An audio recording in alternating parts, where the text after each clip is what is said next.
Hey, Paul Mauro again. It's my Financial Lifestyles. I got a great guest today, Charles Innis. Hi, Charles. Pleasure to meet you, Paul. We're talking about joy today, and we're going to talk about things that can add some joy to your life. Also, Charles got a book coming out. We're going to talk about that. You know, it's I think it's called Upping Your. Oh, I got to get my cheaters out here. Upping Your Game. Up your optimism game. Upping Your Optimism Game, not your basketball game. Upping Your Optimism Game, which is great. It's going to be out like this month.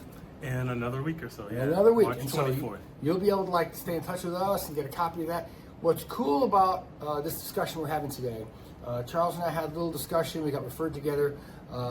He's a health and wellness sort of lifestyle consultant.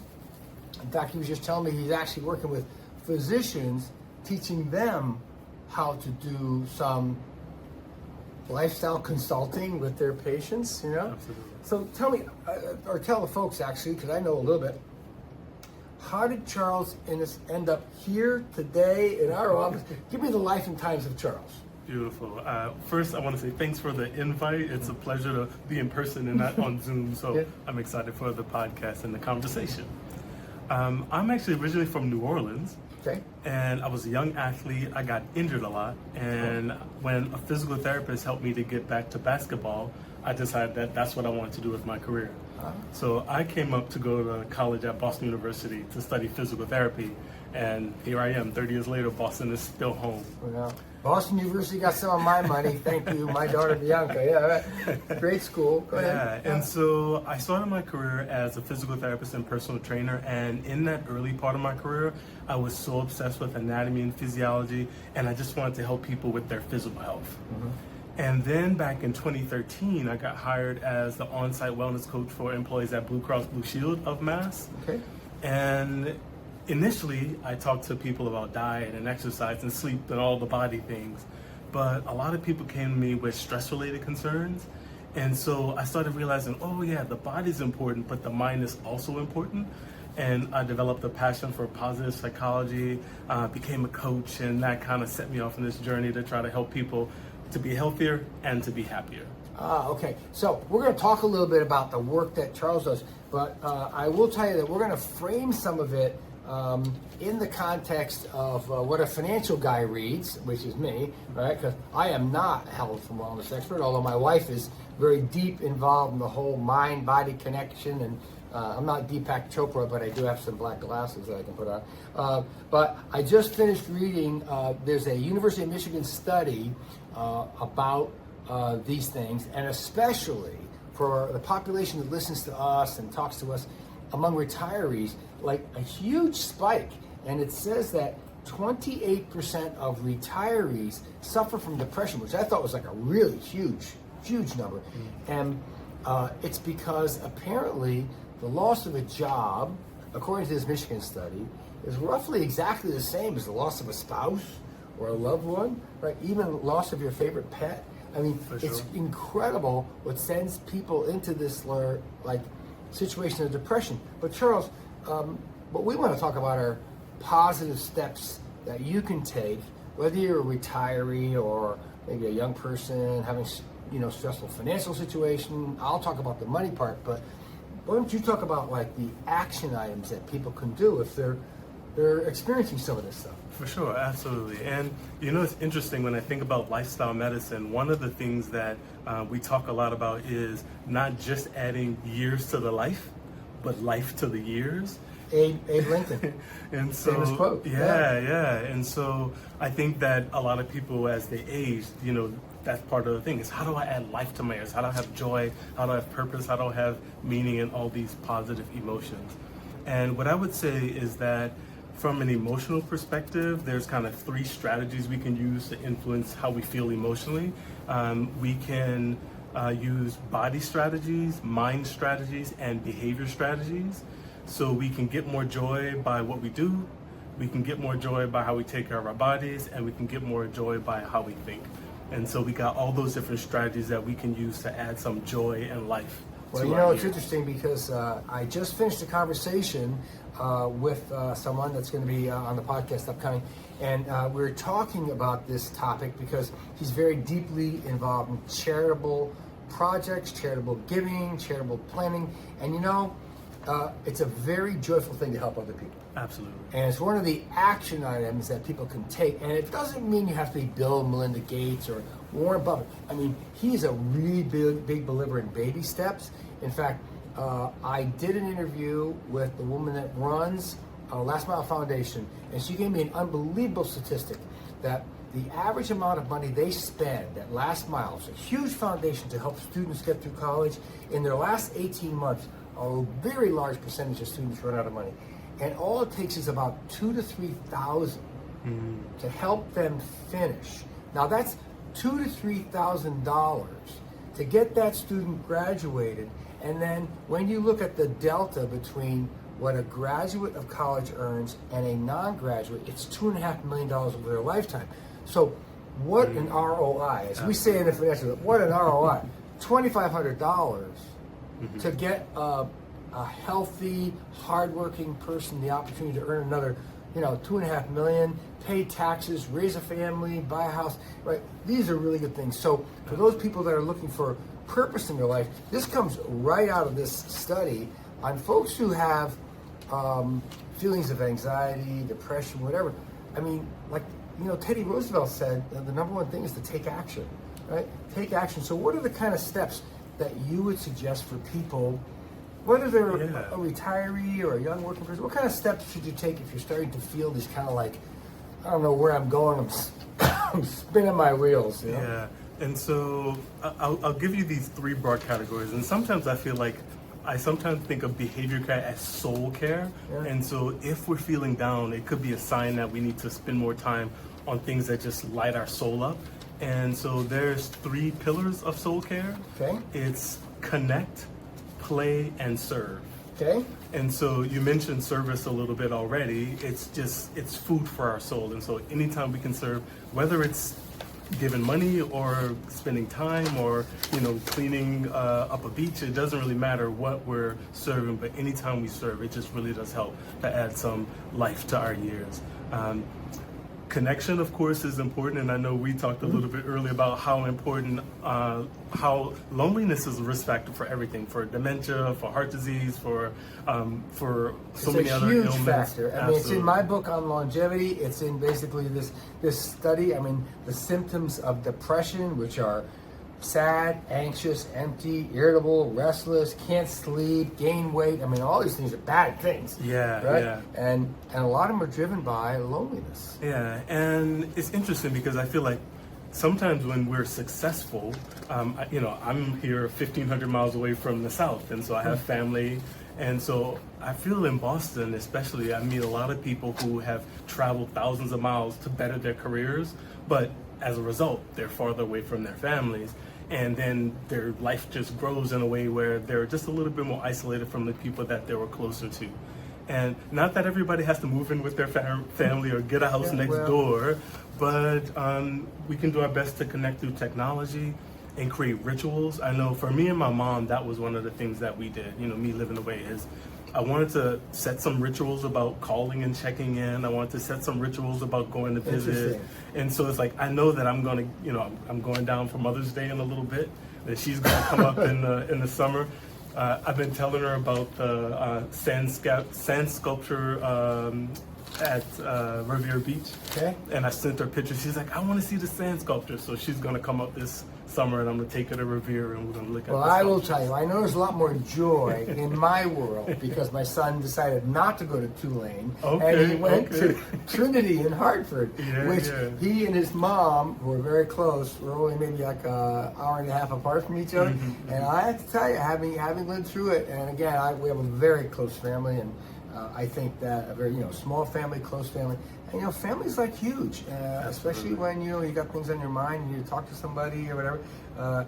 Distance, and this plays right into our also our longevity book on aging and planning for aging is very, very difficult when you have aging parents and they're thousands of miles away. Like every 100 miles adds a lot of stress to care monitoring, lifestyle, housing. Absolutely. It's one of the reasons why 35% of all the homes that are sold today, according to the National Association of Realtors, are multi-gen homes. They're homes where grandma can live there, and the kids can live there, and the grandkids can live, and together, because we figured out that this kind of connectivity is important for living a long, healthy, and joyful, a happy life. Absolutely. Right. It's what works in the blue zones. In the blue zones, where people live the longest in the world, Okinawa, Sardinia, Nova Scotia, they're heavily intertwined in their lifestyle every single day. Absolutely. They're in their lifestyle. So the other thing we talked about, Minton, you're an expert on, you're an athlete, and you know a lot about physical therapy.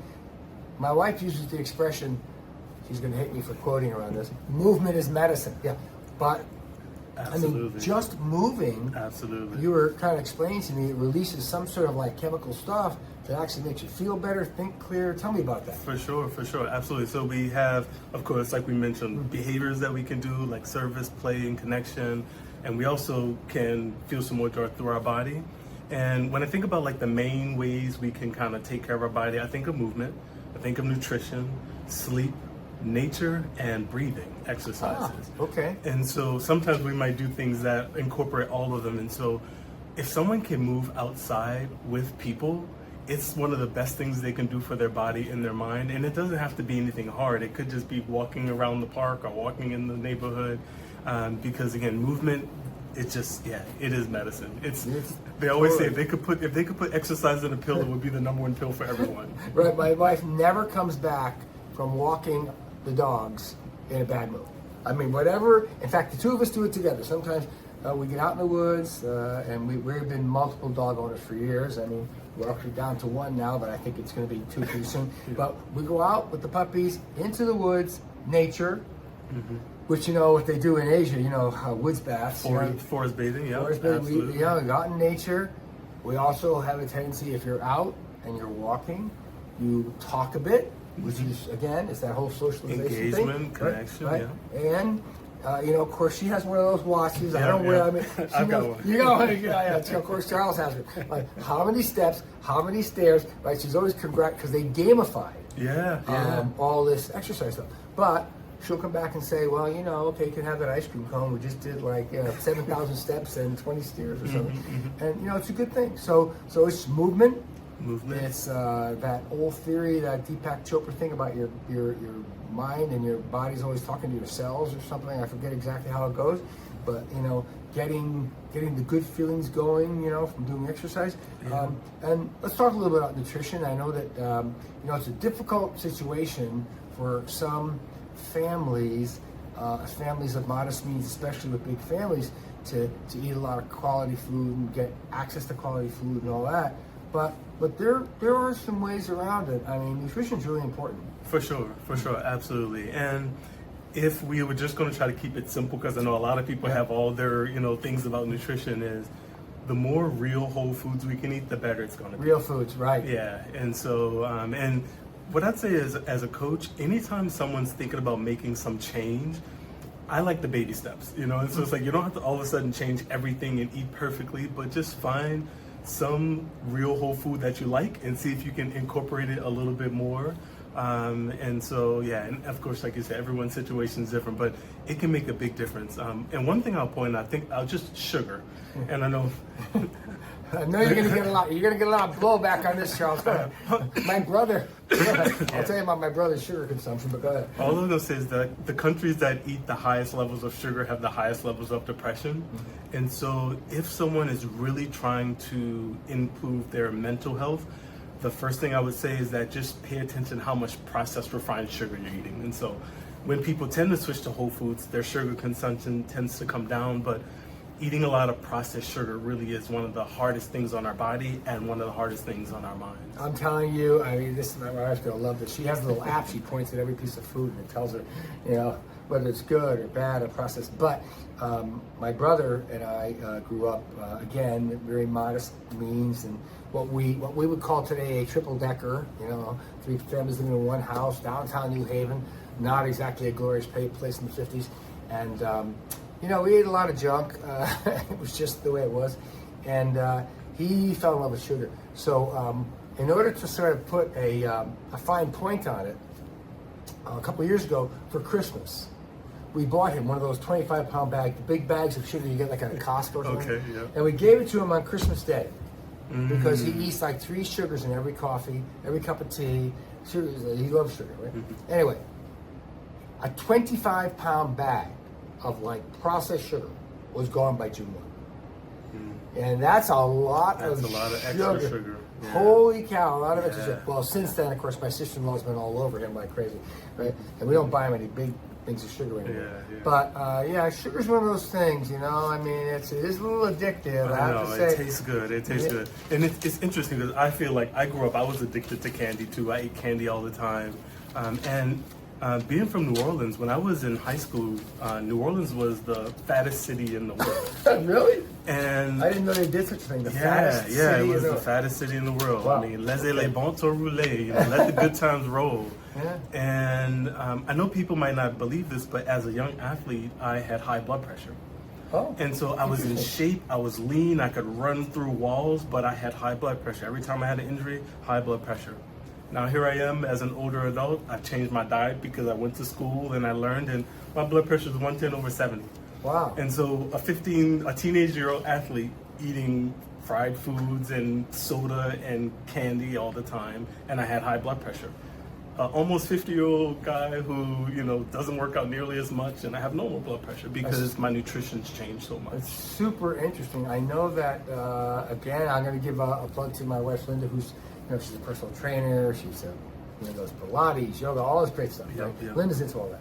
Well, a couple of years ago, I had a checkup, and they had this cholesterol reading. Right? Anyway, and she said, you're not taking a statin, but you're going to eat more oatmeal. So again, Okay. and oatmeal, which is odd, it's just so funny to talk about this because she grew up on military bases all over Canada. Her parents were both in the RAF, right?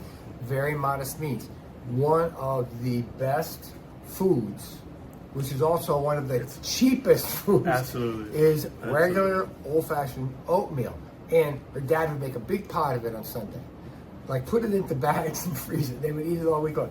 And guess what my wife does? Right. She'll make a lot of oatmeal, which I have to say I've come to really like steel cut oatmeal. I really like oatmeal. And it drives your cholesterol down like that. So, I mean, a lot of these simple dietary things, I still love my ice cream cones, I have to say. A little treat every now and then is Yeah, okay. it's a little treat, right? Okay. So, so in the big sort of scheme of things, you're a health and wellness coach, and I know that you probably run into people with a lot of different issues. One of them, of course, is financial. And I will tell you, what we have found, there's an expression in our industry. It's not just about the money. I mean, we have a lot of people that have, I would say, very modest needs. We started our practice 50 years ago. We were a shoestring business, and we've been very fortunate, very blessed to be around 50 years later. It's great. We've helped a lot of people with very modest means, and we have some very, very, affluent folks too. But it doesn't make them any happier. I will just tell you, there's a thing called the happiness factor. There's a book written from that Harvard study, and there's a number that flattens out. I mean, for a family of 4, just to kind of put it in context, if you are a family of 4 with a couple of hardworking couples and a couple of kids, and your income is less than like $75,000, you're stressing out about rent, food, whatever. Okay. Then, as everybody gets raises and maybe does a little better, and in 1 year you're about $100,000 with a family of 4, your stress level for financial things drops like dramatically. And then what's interesting is once you get to $120,000 a year and more, that's $120,000 for a family of 4, which is not an outrageous amount of money, right? You don't get significantly happier for every $10,000 you earn above that. The happiness factor is dramatic at low income and then flattens out like crazy. So a person with 100 million is not 100 times happier than a person with $1 million. It just doesn't work that way, right? But there are some things, and again, we're in the financial industry. We're very big on parents helping kids get launched, grandparents especially. My father was an old world Sicilian guy, and he used to always have the Sicilian expression. I can't say it because, after World War II, he didn't want people talking Italian when he came back from the war, But there is a certain thing about when you're at an age you can kind of see the toll booth coming. You said you don't reach in your pocket to get money so you can see the toll booth. Well, this is true of grandparents. When you're a grandparent and you've got this sort of shorter perspective on life, you try to think about the things that you can do now and enjoy. And it's a lot more fun for grandparents and parents to give during their lifetimes and get the joy out of seeing your kids put in a new kitchen or a new bathroom or just buy a new set of books or whatever. I mean, it doesn't need to be hundreds of millions, but I will tell you, just like the article with the folks that I was just talking to about small amounts of money, I mean, it's amazing how much joy you can get by helping, especially folks in your family, get just maybe a little bit, just grease the skids a little bit more, make their life just a little more easy, you know, not overly spoil them, not bankrupt yourself, but we're really, really big, especially when it comes to education. And you know, I'm sure that when you're talking to employees at companies, I bet you encounter a lot of kids with student debt. Yeah, there's definitely a lot of people with that, and that definitely plays a role. Something you said really kind of jogged something for me about being able to use the money to help family. And in like the happiness research, they also say that what you spend your money on makes a difference. Oh, and so huge. Instead of always thinking about possessions, when people spend money on experiences, it makes a dramatic difference. And so sometimes we get conditioned, oh, if I buy new shoes, if I buy a new dress, yeah, it may make us a little bit happier. But if you take that same amount of money and you go on a trip, or you go to a play, or you invest in some experience, and so when we have that resource, we can definitely magnify how much that influences us. Spending it on people that we care about and spending it on experiences. Yeah, I will tell you, my empirical evidence on this is very clear cut. That there is no happier check to write than grandparents writing college tuition. I would just tell you, you can't take the grin off their faces. Okay. There is nothing, and I don't care whether they're paying, $1,000 on a BU's $80,000 tuition. They're paying $80,000. Well, that's a whole different topic. Yeah. But I will say, number one, the pride is incredible. When a grandparent, first chapter of my grandparenting book is called College is Half Off, and it's strategies for grandparents to help kids cut down the cost of college loans, because I will tell you, college loan is a cancer that really it's a burden. slows down It really kids. is. It gives them depression, it makes them really anxious, it makes them make bad life choices. So I'm very negative about college loans. Now, college loans are a tool. Yeah. If you have a strategy for getting through with college loans and then getting them paid off, which, by the way, is part of what's in my book, it's okay. That's constructive debt. Get the education behind you, as long as it's a family plan on getting rid of that loan and not carrying it till you're 50 years old. I have a friend, we just did a podcast with him, and his brother is 50-something years old. He's still paying for his student loans. I mean, that's really going to retard family formation. Absolutely. Getting married, having babies, buying a house, I mean, it all gets slowed down. So financial things, I would say, are very, very flexible. And again, just to put a fine point on it, because we're doing a podcast today with Charles Innis and his book about joy and all that. I think that just more money doesn't make people happy. Yeah. Period. However, it's what you do with the money, right? Yeah. That Absolutely. Can actually increase your, your life satisfaction, your joyfulness, or whatever. So let's talk about something else. So let's take the financial thing off, because I'm sure a lot of people that you counsel end up having some financial worries, right? For sure. So what are the kind of things do you have to deal with in your world when you're talking to, like, I know, whole groups of employees or hundreds of doctors? What are the kind of things that you have to help them work on? Yeah, I think it varies. I think stress in the workplace is one of the things that comes up a lot. Yeah. And so I have a lot of conversations about the concept of stress. And I feel like, similar to when we think about joy, I feel like stress is an emotion. And like, if we can use the same strategies, we can start to figure out ways to transform our stress. So what I would say, and actually connected to what you mentioned about finances, is that an emotion like stress comes from four things: our situation, our behavior, our body, and our mind. And so, of course, we may find ourselves in a tough situation, and that situation is causing us to feel some challenge, some stress, some overwhelm. And so if we can, through our behavior, do something about the situation, that seems like a good place to start. So, okay, you know, I'm having a hard time paying my bills. Maybe I need to get a second job. Maybe I need to upgrade my skills so that I can elevate my income. All right, so doing that can help to alleviate some of that stress. Or I'm in a job that's not a good fit. It's an hour-and-a-half commute. It's draining me being stuck on a pike. Maybe I need to look for something closer so that now I can change my situation. So sometimes we can try to change our stress to our situation. But sometimes people find themselves in situations that aren't easily changeable. And so then the next thing people say is, oh, maybe you can do something for your body. Exercise, meditate, get a hot bath, a massage, and all those things are great. But what I found was I had clients who would do things to take care of their bodies on Saturday. They go to the beach, have a nice meal, get a workout, and then on Monday morning, they'd be stressed out of their minds, thinking about work.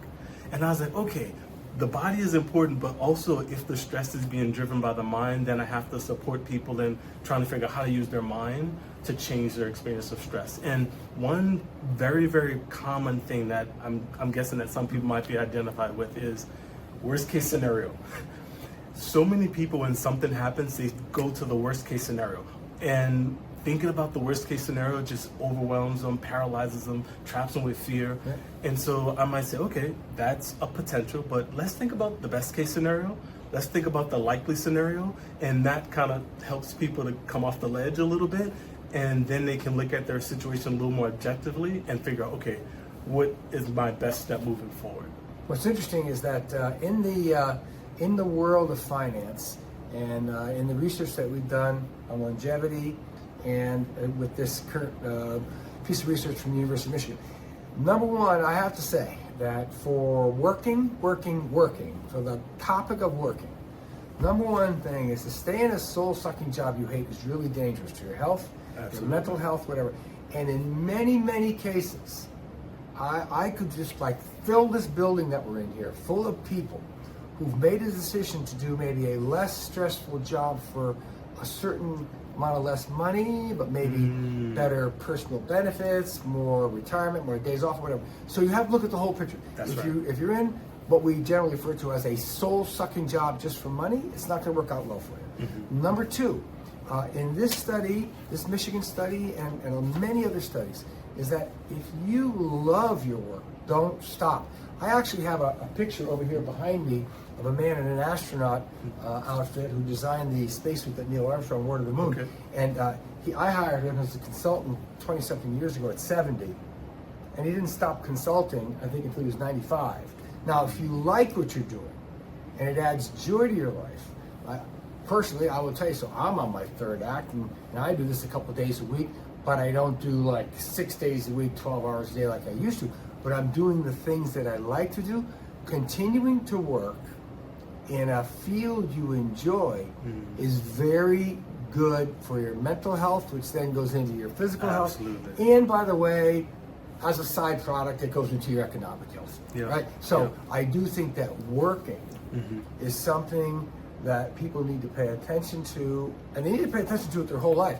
Like, again, my son just went to Trinity and then Georgetown Graduate School, entered the workforce. He's in his 20s, and a lot of people in New York City, high octane, right? And I have to say, even at 28, some of them show the signs of probably not being in the right occupational slot to make them happy what they do all day long, productive, not just feel like a cog in the wheel. So it starts young. I mean, I actually have a YouTube that I did about this in my own career called REO. It's called Retire Early and Often. REO. Okay. Because I went through 3 major corporate changes. I worked for 10 years, retired, did something else, worked for 10 years, retired, did something else, and it was really kind of funny. Now, they're all sort of financially related, but you shouldn't be afraid of change. That's number one, fear is debilitating. You should be confident. Now, what you said is really true, especially right now from what I just heard. And the numbers are just dramatic. The shortage of programmers in America and computer people with AI. It's going to be really important for folks to think, gee, maybe I could just take a step back like, Abraham Lincoln sharpened my saw, give them that little skill and technology. There's going to be a lot of very rewarding, highly paid careers that are helped by AI, as opposed to the ones that are going to be eliminated by AI.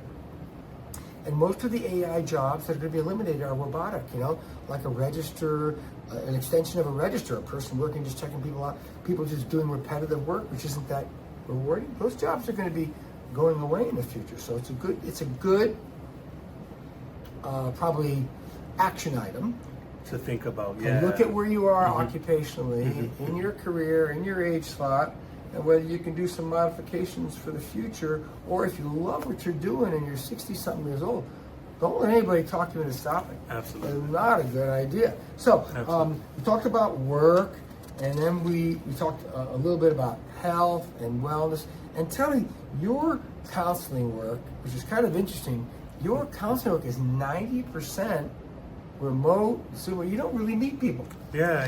It's been an evolution, like I started off when I was hired at Blue Cross. I was in an office, back to back, people just coming in, talking to me about their health and their wellness. And there was a constant flow of people who needed your help. It was intense. I remember really? The first time when I got hired, they sent out an email, go see our new wellness coach. And I got 150 emails in 2 weeks. And I was like, oh man, there's a lot of people. And so I was booked out, 2 months with people coming in. And slightly into it, like Blue Cross had a lot of people who worked remotely, even back then, 10 plus years ago. And so they started emailing me, well, I'm not in the office, but can I still work with you? So I started, doing telephone work with people. And then when the pandemic happened and everyone was forced to work from home, it was like we were kind of, everyone was doing remote. And so I kind of got used to being able to just pop on Zoom and have a conversation. And so I dragged him into the office today, just so you know, this is actually really him. You can poke him. He's actually a real person, right? Some people think that, they might meet Charles online and say, is that guy a bot? That an AI? Is he a chat bot? No, I actually had him come over because I was convinced that if I invited him to the office, he was not a chat bot. Look at this. Yeah. He actually drove in, right? That was our staff, and sitting here for real today. So yeah, I think it's really interesting. We do some financial consulting with people, but I have to say it's a very generational thing. I think young people are too busy, too whatever. They don't want to meet with anybody. They want, as far as they're concerned, they'd rather meet with the chatbot, in fact, and get their answers from ChatGPT or whatever. But as you move up the age scale and things get more complex, and especially when health turns on you, which and I want to talk a little bit about this late life healthcare aging stuff, because it's really important. I mean, that's when you really need to sit down, especially with people that have been through it. So I had 2 parents in long-term care. And I have to give them a plug all the time. My mom passed away at the Newton Wellesley Alzheimer's Center. Wonderful people, great care, etc. I won't talk about the place my father was in because I don't want to say anything negative about them because they deserve it. But I would say that when you get to doing late life healthcare planning, boy, there's a lot of economic, emotional, sort of like institutional things that have to happen. And so it really takes a lot of family involvement, where like we actually moved my parents from Connecticut, where I grew up, up to Massachusetts, which moving ailing, aging parents, let me just tell you, that's a project in itself. Absolutely. Right? So, and I know, guess what? You're going to deal with this someday. Yeah, if your mama is in New Orleans, right? I hope she stays young and healthy for a long time.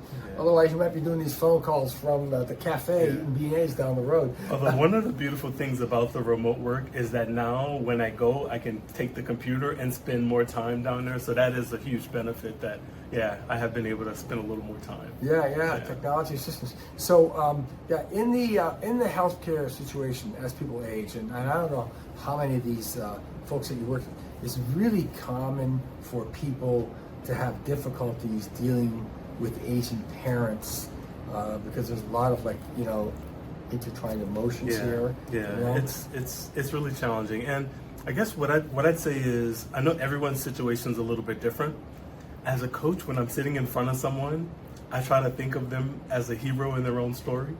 Meaning, I want them to feel like they have some agency, they have some wisdom. And so, yes, it's going to be challenging, but what can they draw on from inside of them to navigate it as gracefully as they can, and and with as much poise and determination as they can, because it is challenging. And I'll say this too about our mindset, and I don't want anyone to think like I'm demeaning their suffering, but sometimes late stage caregiving is the most meaningful part of a middle-aged person's life. I'm thinking about true. I'm thinking about my stepmom. She took in her mom and who had Alzheimer's, and it got to the point to where they had to put her in a facility. And then as her mother's health declined, she stopped eating. So my stepmom would go and feed her breakfast, go to work a full day, go back, feed her dinner, and was doing this over and over and over. And like from the outside in, and she did it for multiple years, people say, wow, you're getting up at 4 a.m. to go do that? And she's like, this is the most meaningful thing for me. Like, it was, instead of it being a burden that kind of, made it down, it was something that lifted her up. And so what I say is that when we're faced with a challenge, if we can find some meaning in the challenge, then it can actually be one of the most impactful and important things of our day. And so, and I try to think about that, like, there's a simple shift in story that the psychologists talk about. It's from have to get to.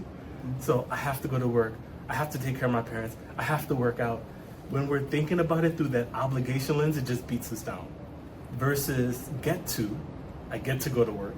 I get to work out. I get to help my parents. It's more a story of opportunity. Oh, that's great. And so, so for someone who's going through something challenging, I want them to not think of themselves as a victim, if I can, and then help them to find some meaning so that they can, go through the story and hopefully add some. I have to tell you, our experience, I'm a bit older than you, and our experience on this is, I never met a family who ever regretted doing home care for their aging relatives ever for 1 minute. Now, I'm not saying it was easy. Absolutely. Everybody makes sacrifices. It's really helpful if you happen to have, Support. like a couple of siblings and you're sharing the work, all kinds Absolutely. of. But I will tell you, the more of that kind of meaningful stuff you can do really takes the edge off your grisly job at Costco or something. Absolutely. And that's what we hear. It's like actually benefits the caregiver, absolutely, right, as much as the person that's being cared for. So this kind of rolls into a couple of things that we wanted to talk about before we end up with Charles. Like number one, I would say that health and wellness is a lifelong thing. People, reach out to him when he was working at Blue Cross Blue Shield. 150 employees working every day, feeling stressed out. I might have made a statement about Blue Cross, but I don't want to knock them. But that was that. But it's important if you're a young person going through some stuff that maybe you want to talk to somebody. It's super important if you're a person that midlife's got a lot of the pressures of, raising a family, caring for your parents, paying for tuition, the sandwich bunch, right, where I will tell you sometimes it just is no daylight between the 24 hours in the day. It's intense. They're working and they're trying to have some family time and they're trying to care for their parents. Really tough. And then I think late life, what we see, again, we had some widows in the office today that are what we would call very successful at transitioning to being single. I mean, nobody really is prepared, right? Especially if you have somebody you live with a long time to care about. But, a lot of times all it takes is, someone to talk to or a group to talk to pay attention to these things. So a little bit of, just like, healthcare, taking care of your body, nutrition, it's kind of a lifelong thing. Absolutely. I mean, there isn't any like one time when this is important. So for people that are out there listening, right?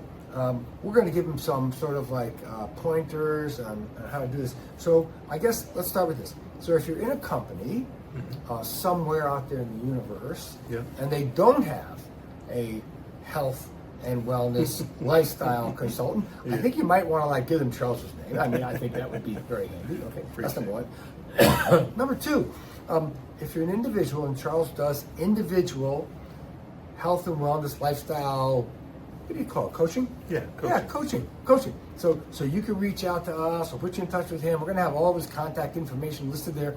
And of course, if you want to get a copy of his book, Save Your Pennies, because it's going to be available in like a week, right? And I'm sure that, if you want to get a hold of him to do that directly, or you get a hold of us, our team will basically shunt you over to him. But I think other than reaching out to you, taking care of yourself, eating right, I really like the expression that Charles used when we first met, when we were talking about this. You hear a lot about the mind-body sort of connection, but he added one more word in there, which I think is kind of cool, which is the body, behavior, and mind, right? I don't know if did you trademark that yet? Is that yours alone? It's in the book. Oh, it's in the book. Okay, it is in the book. All right. I knew he was going to monetize this somehow. Gotta try. Yeah, you gotta try. Well, we hope you're very successful with your book publishing. I appreciate it. Very successful with your coaching career. I want to thank Charles Innis for being with us today on Smart Financial Lifestyles. And stay in touch with us for more interesting people that work inside the world of money, finance, and living a great, smart financial life. I'm Paul Mauro. I'll see you again next time on Smart Financial Lifestyles.